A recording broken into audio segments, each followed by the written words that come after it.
பாம்பு இருக்கு பார்த்தேன். நான் இந்த நிகழ்ச்சிக்கு வரவனா இல்லையான்றது வந்து தயாரிப்பாளர்களுக்கு கொஞ்சம் சின்ன டவுட் இருந்தது.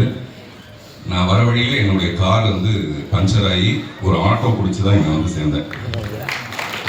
அவ்வளோ முக்கியத்துவம் வந்து இந்த நிகழ்ச்சிக்கு.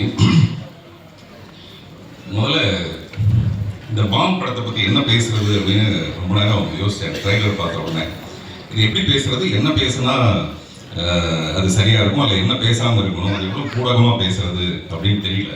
அதனால வாயு பகவானை வணங்கி விட்டு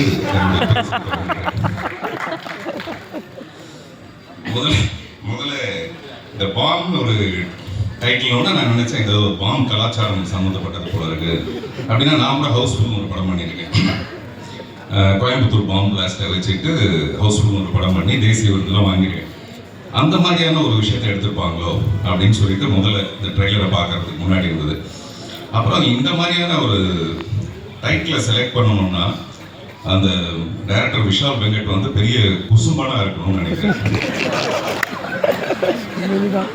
அவர் மிகப்பெரிய குசும்பனா இருக்கிறவங்க மட்டும்தான் இந்த மாதிரி ஒரு டைட்டிலை செலக்ட் பண்ண முடியும். இந்த படத்தை தயாரிக்கணும்னா அந்த தயாரிப்பால் எவ்வளவு பெரிய குசும்பனா இருக்க முடியும். அவர் சுகுமார் பாலகிருஷ்ணன், அவர் எப்பவுமே வேஷ்டி சட்டையில இருப்பார். அதுக்கு சம்மந்தம் கிடையாது. நான் சொல்றேன், அவர் ஏதோ உப்பு சத்தியாகிரகத்துக்கு போற மாதிரி தான் இருப்பார் எப்பவுமே. நான் அவரை பத்தி அப்புறம் பின்னாடி பேசலாம். இது நிறைய பின்னாடி பேசலாமே வர வேண்டியதா இருக்கு. எல்லா டைரக்டரும் இந்த முதல் படம் வந்து மூக்கு மேல விரல் வைக்கிற மாதிரி அந்த டைரக்டர் பண்ணணுன்ற மாதிரி சொல்லுவாங்க. இந்த டைரக்டர் அந்த மாதிரியே ஒரு டைட்டில் வச்சிருக்காரு. ஆக்சுவலா நான் ஒரு இங்கிலீஷ் படம்